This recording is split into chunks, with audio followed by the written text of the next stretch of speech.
Letter 20, on being consistent.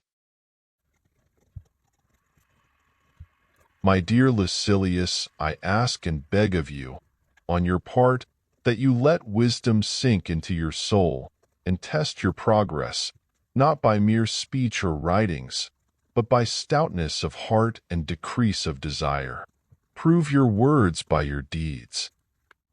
Far different is the purpose of those who are speech-making and trying to win the approbation of a throng of hearers, far different that of those who allure the ears of young men and idlers by many-sided or fluent argumentation. Philosophy teaches us to act, not to speak. It exacts of every man that he should live according to his own standards, that his life should not be out of harmony with his words, and that, further, his inner life should be of one hue and not out of harmony with all his activities. This, I say, is the highest duty and the highest proof of wisdom. That deed and word should be in accord, that a man should be equal to himself under all conditions, and always the same. But, you reply, who can maintain this standard? Very few, to be sure. But there are some.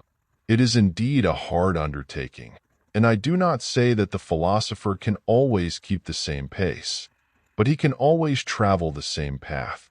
Observe yourself, then, and see whether your dress and your house are inconsistent, whether you treat yourself lavishly and your family meanly, whether you eat frugal dinners and yet build luxurious houses.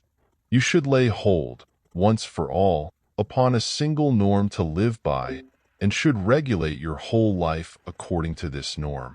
Some men restrict themselves at home, but strut with swelling port before the public.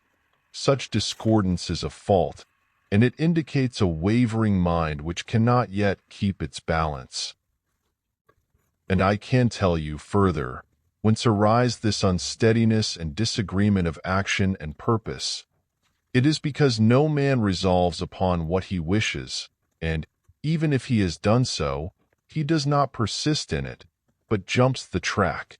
Not only does he change, but he returns and slips back to the conduct which he has abandoned and abjured. Therefore, to omit the ancient definitions of wisdom and to include the whole manner of human life, I can be satisfied with the following. What is wisdom? Always desiring the same things, and always refusing the same things. You may be excused from adding the little proviso, that what you wish should be right, since no man can always be satisfied with the same thing, unless it is right. For this reason men do not know what they wish, except at the actual moment of wishing. No man ever decided once and for all to desire or to refuse.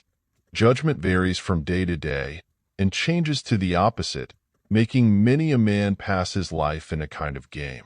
Press on, therefore, as you have begun. Perhaps you will be led to perfection, or to a point which you alone understand is still short of perfection.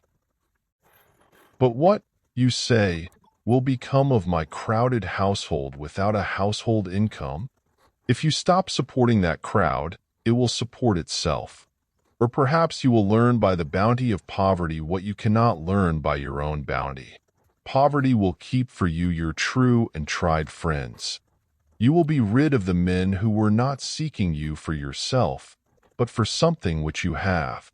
Is it not true, however, that you should love poverty, if only for this single reason, that it will show you those by whom you are loved? Oh, when will that time come, when no one shall tell lies to compliment you? Accordingly, let your thoughts, your efforts, your desires, help to make you content with your own self and with the goods that spring from yourself, and commit all your other prayers to God's keeping. What happiness could come closer home to you? Bring yourself down to humble conditions, from which you cannot be ejected. May not a man, however, despise wealth when it lies in his very pocket? Of course, he also is great-souled, who sees riches heaped up round him and, after wondering long and deeply because they have come into his possession, smiles, and hears rather than feels that they are his. It means much not to be spoiled by intimacy with riches, and he is truly great who is poor amidst riches. I hold it essential, therefore, to do as I have told you in a letter that great men have often done, to reserve a few days in which we may prepare ourselves for real poverty by means of fancied poverty. There is all the more reason for doing this, because we have been steeped in luxury and regard all duties as hard and onerous. Rather let the soul be roused from its sleep and be prodded, and let it be reminded that nature has prescribed very little for us. No man is born rich. Every man, when he first sees light, is commanded to be content with milk and rags. Such is our beginning, and yet kingdoms are all too small for us.